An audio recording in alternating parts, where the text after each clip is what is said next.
Following the Battle of Albemarle Sound in May of 1864, the CSS Albemarle remained here at the dock in Plymouth. James W. Cook, her commander from the beginning, took leave from the Navy due to his seriously declining health. At least one Union naval officer had his sights set on destroying the CSS Albemarle. That was William Parker Cushing, a young Union naval officer who became known for his daring raids behind enemy lines. North Carolina Civil War historian Dr. Chris Fonville believes that Cushing's motivation to destroy the Albemarle came from his deep friendship with Charles Flusser and his wish to avenge Flusser's death by destroying the Albemarle.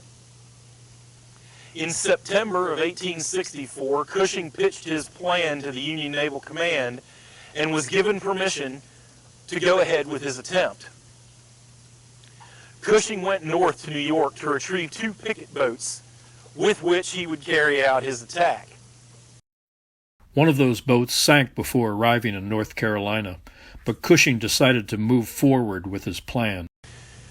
Alexander Worley had taken command of the CSS Albemarle in September and had taken measures to protect the Albemarle from attack.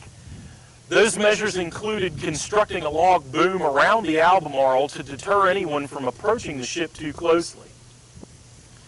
Cushing arrived back in the Albemarle Sound on October 24th. And on the night of October 27th, he launched his attack against the Albemarle. Steaming upriver, the first thing that he had to accomplish was passing the Confederate pickets without being noticed. Confederates had stationed pickets downriver near the wreck of the USS Southfield.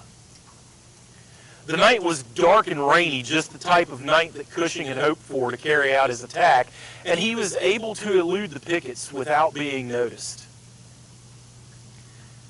As he approached Plymouth, he lined himself up on the opposite bank of the river in order to prepare for his approach to the ironclad. Cushing deployed a spar torpedo and steamed across the river. He was spotted by Confederates on board the Albemarle, and when hailed, he gave no reply.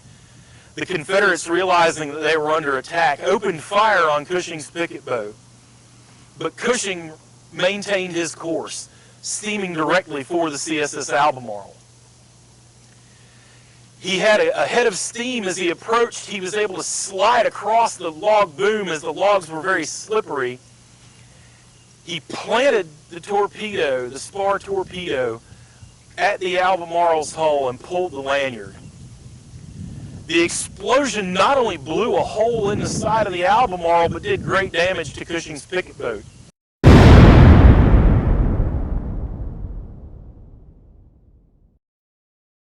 Many of his men were killed either from Confederate fire or from the explosion. Others bailed out and were captured, but some, including Cushing, were able to swim to shore and elude capture.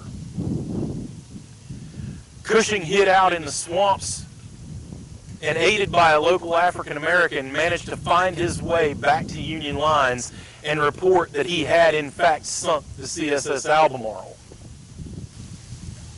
On October 31st, just 4 days after Cushing's attack, Union forces swept in and recaptured Plymouth from the Confederates.